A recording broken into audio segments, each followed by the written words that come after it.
see a lot of these valve spring compressor sets on sale anywhere from $10 to $30. Well, I've got a set here. I'll let you know how it's been and how it's held up as we do a little work on one of my heads and give you some idea how to use these tools. These things are fairly cheap. Are they really worth the money? Well, stay tuned. Let's do this little review just for you. Now for my application here, I have a 2002 Nissan Xterra. I am redoing both heads, so it's always good when you pull the heads off. If you want to keep the vehicle, just go ahead and replace the valve seals. Now on mine I have an exhaust and an intake, and I've already finished one head, and I'll show you typically how I like to use this tool. And we've got it kind of setting up here, and you know, you can do this on the floor, but I'm just doing it up kind of high where you can kind of see it. And I don't have a lot of room in my garage, and it just makes it a little bit easier for me. So basically I'll take the tool out and I'll grab these two guys right here, and I'll usually just stick one in on one end, screw it down about halfway, because by the time you put two of these in and you put your little cap on, it takes up quite a bit of room, and you can adjust this depending on how thick the head is that you're working on. I have worked up on hinges a size of 4.6 and 5.4, so this works really good. So this really works really well on these heads, especially the big V8s, which is really nice. This is what we're going to be using tonight on this little V6. And now you see I have this pretty much set up here. I have my pins in, and on this one pin there is a hole here. We'll be using this here to turn our pin as we press down on the spring. We'll stick it in here and we'll spin this around like that. And I've already looked at the head, and this here, we'll use this one here. This is the biggest one I got. The little retainer with the opening on the end here. And now we're ready to go ahead and compress this valve spring. Okay, and the other two things I like to have a little magnet like this guy right here, and a little screwdriver to help me guide those keepers when I go to put them in. Taking out those keepers aren't really that big of a deal. Once you push the spring down, take something like this and just grab those keepers, and you can pull them out, and they will stay on this and you will not lose them.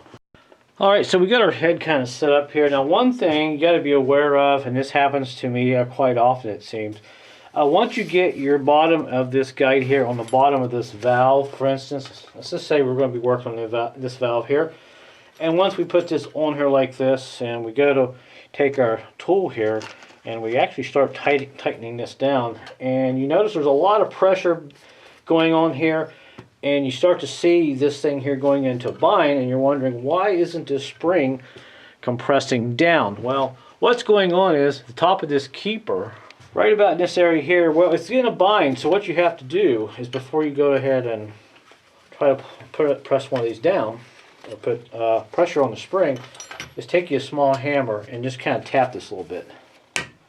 This will free it up a little bit. Because this, like it happens to me quite often, if the head has not been off since factory, this kind of loosens that up there, and now we can go ahead and press that spring down and get that keeper off of there. Alright, so I got the camera zoomed in, and now we'll go ahead and press this one down. And I like to set it up something like that, and I think you can kind of see it. We'll set it up like that where you can actually see that keeper there. I think you got a pretty good visual there, and now we'll start just kind of twisting this a little bit, and we'll put pressure on it, and you can see it's going down slowly. And make sure the other side that the guide is on the center of the valve, because it could slip off. So there we go. Now we're going to go ahead and turn this, and it'll push that spring down, and there we go. And on that side here, this is actually the intake valve, and the vehicle was smoking a little bit. And you can see I've got that pushed down quite a bit, and now I'll just take my magnet here, push down a little bit further, and now we're going to grab our keepers. There's one, and there's the other one. So there's both of our keepers, and this is how I basically use the tool. It just makes it a lot easier when you have a magnet. And I'll do this for all my valves for my intake and exhaust, and I won't have any more smoking when it first starts up. So that's basically how I like to use this tool, and I hope this little tutorial will help you out. Alright, well, since we're on a roll and you're here and you're probably wanting to see more, we'll go ahead and do this here. We'll release this for you. And if you're a first timer tearing the engine apart, or your first car, this may help you out quite a bit. And one other tip I can give you is when you're taking these off, make sure that the valves don't slip out, because you want to put the valves back in the head and orient them the way they are already. For instance, on the back of this head, if you want, on the back of the valve, you can make a mark here on the bottom. If I can turn the camera down a little bit more for you. Let's see. And if you want, you can probably put a little mark here. Basically, don't rotate the valve as little as possible. Try to keep it in the same position. That way, when you put it back together, if it was running right before and had great compression, it still will continue to have great compression. Alright, so you might as well watch me go ahead and pull this valve seal off here. And I've got my finger behind the valve, kind of pushing it in. And these can be a bear to get off sometimes, so you have to kind of take it easy. Or pliers. Usually works pretty good. And it's a stubborn one. Oh, there we go. And we got it off now. See how that valve wants to go down in there? Just kind of be careful about that. And here is, look at the valve seal. And boy, there's just not too much left of it. It's hard, it's brittle. And I'm glad I'm doing this now, because this is just going to make a big difference in the future. So we'll grab our other valve seal here. I'm going to actually clean this head up a little bit later. I got some cleaner for it. Go ahead and push it on. Now you got to be careful sometimes, because you can end up catching this right here on this valve, part of this, and tearing it. But these valve seals are pretty thick, so I don't have to worry about that, and they slide on really easy. And push it down a little bit and get a little 10mm socket, which I have over here. And this fits over it pretty well. Nice. And we'll just kind of tap on it a little bit. And down it goes. It's all the way. So you gotta be careful. There's a little tiny spring right there. Just verify that you didn't damage it or anything. But I've already got this socket set up where it goes on pretty good. And that's basically it. And we'll put our spring and keeper back on. So we'll go ahead and do that real quick, since I know you don't have much else to watch tonight. Whatever, huh? Alright, so we'll set this back up like this.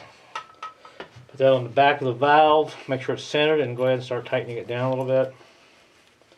Pretty straightforward. And we'll grab our tool here and we'll spin it down. And just make sure it's centered all the way, and you should be okay.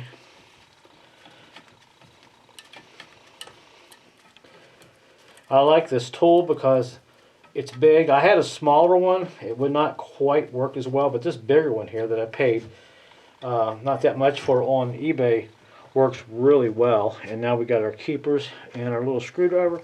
Sometimes I can just drop these in with my fingers. It really depends if I'm having a good day or not. So there's one that's in. I like to take my little screwdriver sometimes and just kind of spin these around a little bit to the side. And that one's in, and here's our other keeper, and we'll just put it up on top like that, and it fell right in. Take our little screwdriver, push it up in there where it's kind of snug, and now we'll release the tension on this, and away we go. And we are done with our valve seal. That's basically how you can use this tool. So there we go. And just take your hammer after you're done and just kind of tap it a little bit, just softly, or any tool, a mallet or whatever, and make sure it's seated, and you're good to go. So that's it. And one little quick tidbit here as I do one of the other valves. If this little thing here slips off and makes it annoying, just put a little piece of rubber hose on the end of it there, and you can slip it in here like this, and it won't fall out. So it'll even fit back in the case. And of course it did manage to get here without any problems getting busted up like some of my other packages did. And you can see I've already used it, of course, but overall it did make it, and the case seems to be fairly stout. No problems there, nice and sturdy. So I think you can store this and have no problems with it being busted or anything, because I know after a lot of plastics dry out, they become brittle and they break up. But this seems to be a pretty good solid case. Alright, so there you go, guys. If you like this review, give it a thumbs up. Hey, if you didn't, give it a thumbs down. Let me know where you're watching from. And until my next video, guys, I will see you later.